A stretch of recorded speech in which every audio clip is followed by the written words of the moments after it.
안녕하세요. 신용 좋은 사람들의 신용상담사입니다.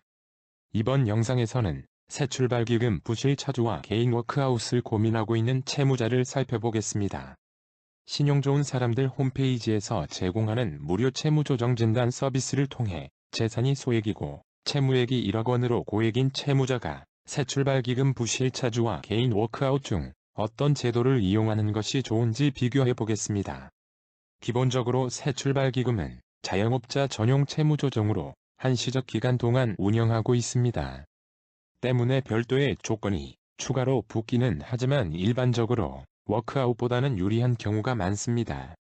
다만 반대로 워크아웃이 유리한 경우도 있을 수 있기에 꼭 이를 비교해보고 진행하시는 것을 추천드립니다. 채무자의 상황을 보고 각 제도의 예상 진단을 예측하여 그래프로 비교해보도록 하겠습니다. 우선 채무자의 상황을 간략히 알아보겠습니다.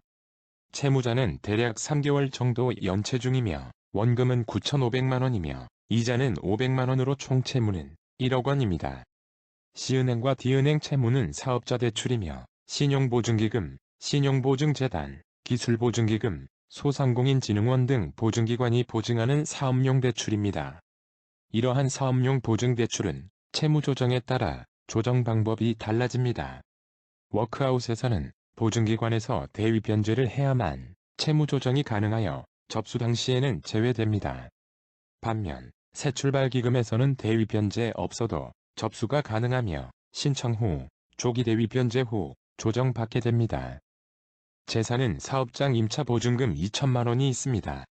채무자 가족관계는 본인만 있는 1인 가구입니다. 형제의 집에 거주하고 있으나 형제는 부양가족에 포함되지 않으므로 1인 가구로 산정됩니다. 채무자의 소득은 월 240만 원이고 부천에 거주하고 있습니다. 이 정보를 바탕으로 채무조정 진단을 해보겠습니다.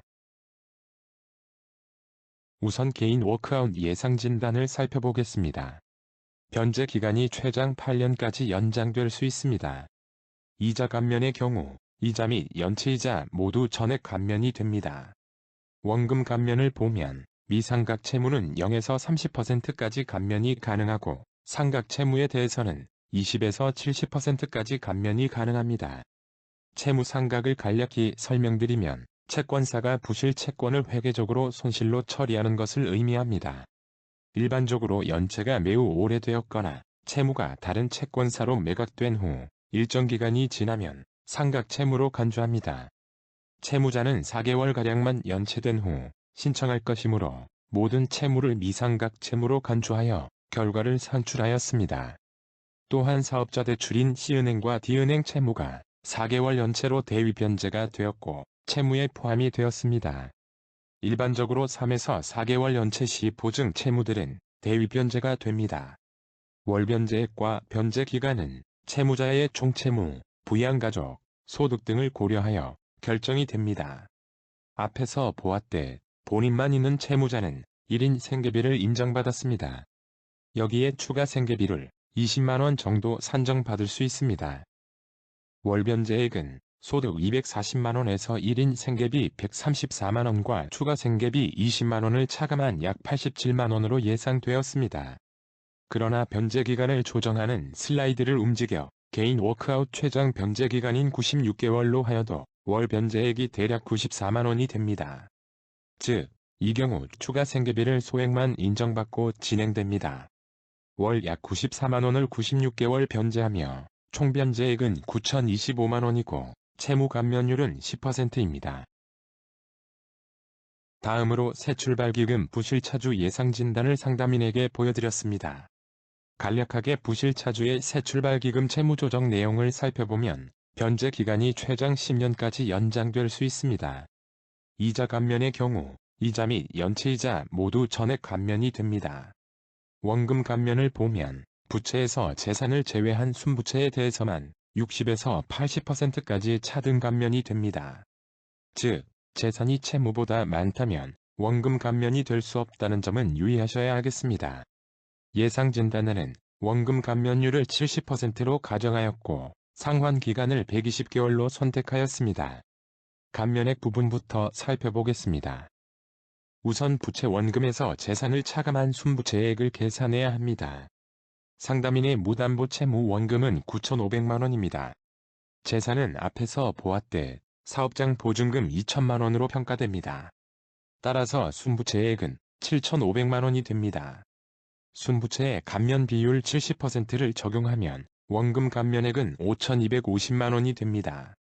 따라서 총 변제액은 부채 원금 9,500만 원에서 원금 감면액 5,250만 원을 차감한 4,250만 원이 됩니다.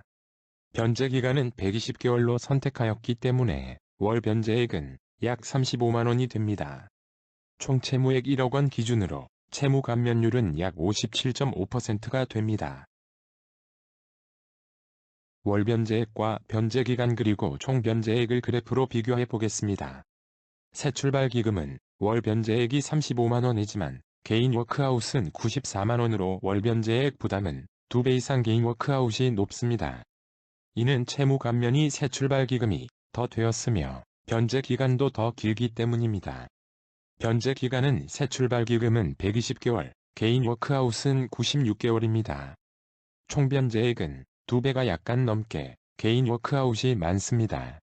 이 결과만 보아도 채무자는 새 출발 기금을 신청하는 것이 모든 면에서 유리합니다. 재산이 소액이고 채무가 1억 원으로 고액인 채무자가 새 출발 기금 부실차주와 개인 워크아웃 중 어느 제도를 이용하는 것이 유리한지 살펴보았습니다. 채무 조정 결과를 보았을 때 월 변제액, 변제 기간, 채무 감면율 모든 면에서 유리한 새 출발 기금을 신청하는 것이 유리합니다. 새 출발 기금의 채무 감면 프로세스는 채무자의 재산에만 밀접한 관계가 있다고 보셔도 됩니다. 물론 채무자의 소득과 채무 내역도 영향이 일부 있으나 아주 약간일 뿐입니다. 반면 개인 워크아웃의 채무 감면 프로세스는 채무자의 재산과도 연관이 있으나 그보다 큰 영향은 채권의 상각 여부입니다. 이번 채무자처럼 연체가 얼마 안 된 경우에는 감면율이 높지 않습니다. 무료 채무 조정 진단은 신용 좋은 사람들 홈페이지에서 회원 가입 없이 무료로 이용하실 수 있으니 많은 이용 바랍니다. 홈페이지는 영상 및 정보란에서 확인하실 수 있습니다. 감사합니다.